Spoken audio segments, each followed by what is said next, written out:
So I just want you all to know that. And so our next speaker is, this is a very unfortunate situation. So Suzanna Newell got the vaccine last April, I believe. And she has one heck of a story to tell you about that. So everybody, please welcome Suzanna Newell.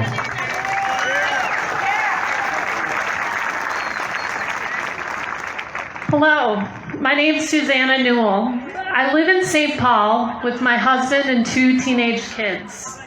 I work in corporate social responsibility, but I'm currently on disability. I was previously a very active biker. My husband and I do the MS 150 bike ride from Duluth to Minneapolis. I've done the YWCA triathlon yearly. I had no underlying health conditions. I visited the doctor once a year for my annual exam or maybe for a strep throat check. I'm vegetarian and I live a healthy lifestyle. I'm probably on the opposite side of the political stage as most of you out here, but this isn't about politics anymore.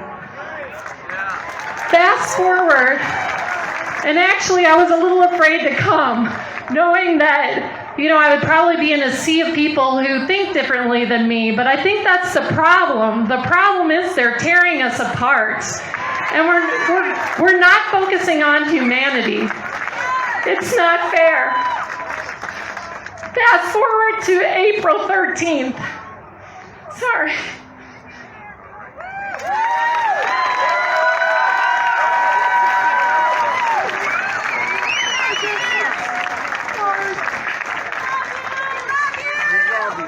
Thank you. Fast forward to April 13th, when I very willingly stood up and followed the recommendations of the CDC, and I took my second Pfizer shot. My whole life changed. It started with a swollen lump in my neck, extreme fatigue, brain fog. I was valedictorian of my high school and my brain wasn't working anymore.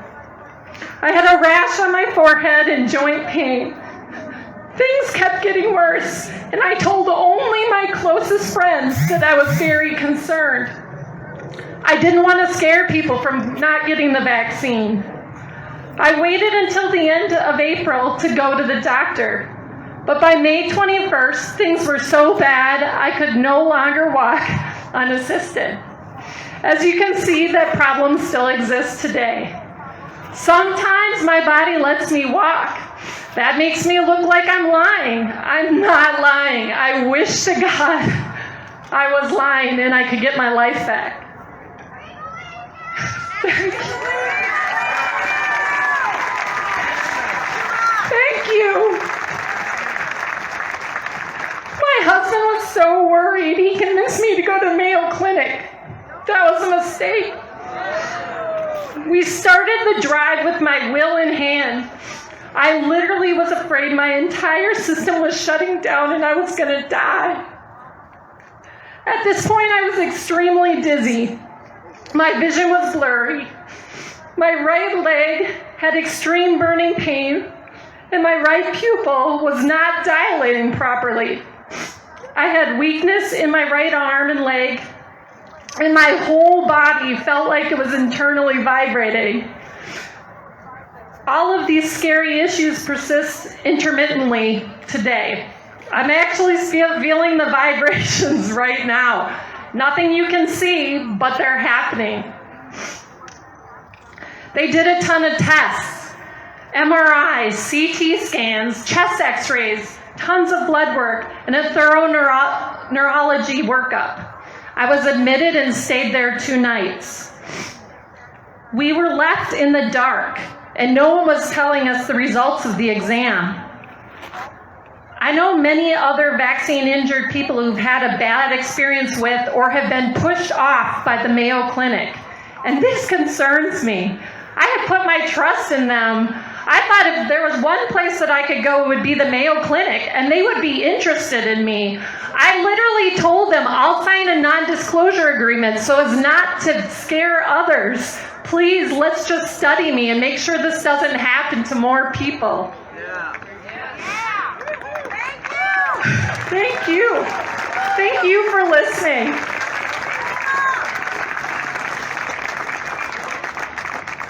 Fast forward to today. I am now a frequent flyer at the doctor's office with very few answers and painful tests. And people aren't believing me. There is no code for vaccine injured. It's like we don't exist. It's a game of hot potato between specialists. I've seen a neurologist, rheumatologist, cardiologist, gynecologist, allergist, and physical therapist, plus others. I often have to fight to be believed. I'm in pain, and I don't want this kind of life, but I have to hold it together so they don't write me off. I'm not a big crier. I know I'm crying in front of you today, but I know it doesn't work if I cry in those offices because they tell me I'm anxious. They don't have tests and treatment yet that I know of. Maybe I can find some from people here today. They're not supporting us, and we're going in circles, and we're being told we need to relax. It's cruel, and it needs to stop.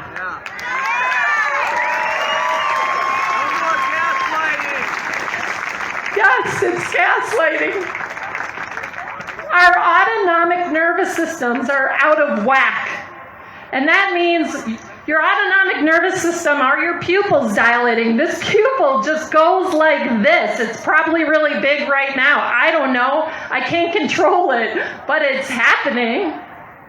Your autonomic nervous system affects your heart, and my heart pounds continuously, and I can't stop it. The best thing I can do is lay down, lay flat, and try and breathe.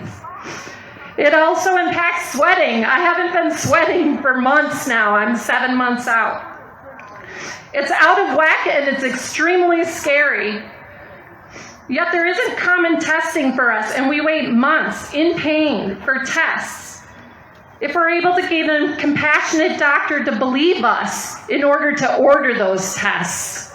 I knew from connecting with thousands of other vaccine injured that I had small fiber neuropathy. I have been to my neurologist. I was seen at the Mayo Clinic, and I had it then, back in May. I went to my neurologist here in the Twin Cities in July. Same symptoms. I went back just the other day. Same burning pain in my leg. I said, could we please test for small fiber neuropathy? He said he wasn't convinced. Thankfully, by a stroke of God, last Monday, I met a neuro-ophthalmologist who I asked for a referral for because my eye is dilating funny. And he did a test, a brand new test that they haven't done on many people, and found, wait for it, small fiber neuropathy. It is painful. It makes it impossible for me to walk. It makes it impossible for me to bike. My life is not the same. I've spent thousands of my own dollars in medical bills. I am lucky. I have that money to spend, but I know there are others like me that don't have that money, and I'm concerned about them. I know people are committing suicide because they're being brushed off and gaslit by doctors when they're suffering from injuries, and that's not okay. I would not wish this on my worst enemy. So I have been diagnosed with small fiber neuropathy and an autoimmune disease so far, but we're in uncharted territory. I don't know what this is going to lead to. The only thing that gives me pain relief at this point is acupuncture and the kindness of others that fills my soul with hope. I am feeling that from you all today. I appreciate you. And I need you. because this is hard and this is lonely. It's lonely as the country is trying to divide us, just as the young girl said, trying to divide us between blue and red, vaccinated and unvaccinated. I am wearing purple here today because purple is an intersection. It's the combination of blue and red. We need humanity back. I chose to speak out more loudly today because I'm worried about our children. Both of my kids are half-vaxxed because my issues got more severe after they had already had one vaccine. I wish I would have waited, but so far they're okay, thank God. It is one thing for me to be disabled like this in my late 40s, not knowing how long this might last, and if there will be additional damage besides my autoimmune disease and small fiber neuropathy that I'd never had before all of this. But another thing entirely to damage the lives of perfectly healthy children who we know are at much less risk of contracting fatal COVID. They cannot be our lab rats. We need to bond together to be heard. This isn't a red issue against blue. We need to bond together to demand informed consent. Freedom of speech for the vaccine injured.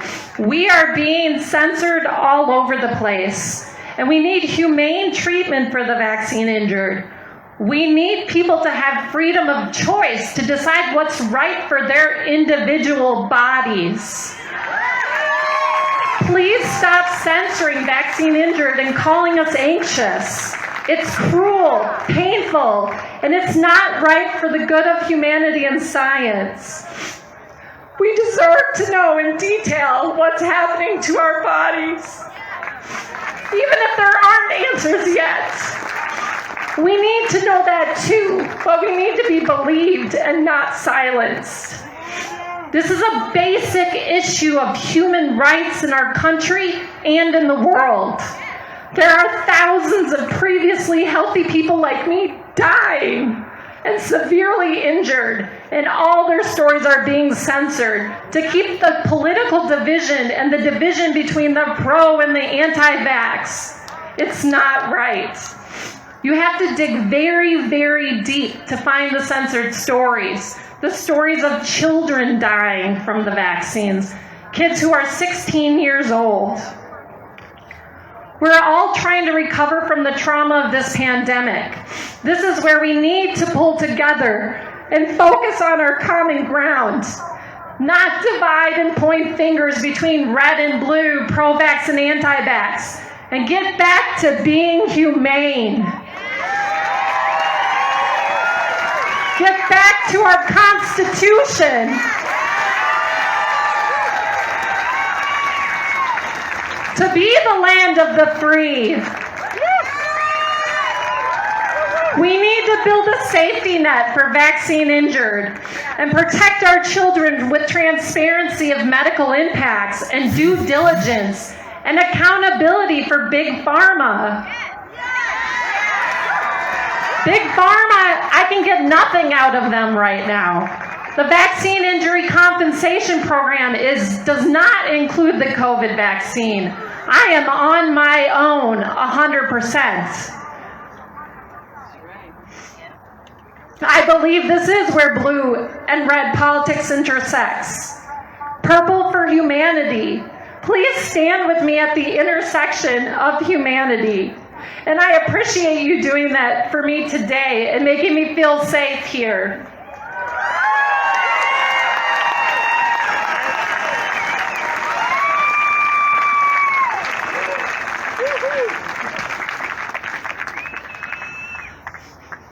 Thank you for letting me share my story. And a huge thank you to my husband, Pedro. We have been riding a very crazy, horrible ride. since April. I know that if the vaccine injured can help pull both sides together to work in unison, we will be heard, and I need your help. Please do share my story if you're videoing. I can't get it out there by myself. It's not working. I'm getting censored. Thank you. Thank you. We're having a rally in Washington, D.C. on November 2nd, and we need support from anyone who wants to join us in wearing purple. If you want more details, please go to realnotrare.com, because I am real, and unfortunately we're not rare, and we don't want children in the place that I am.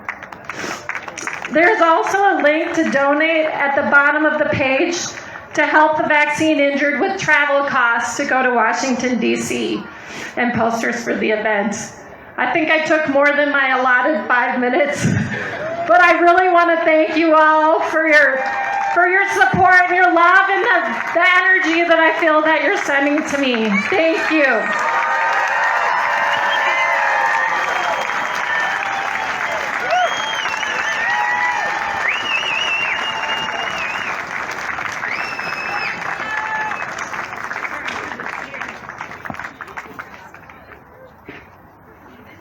One more time.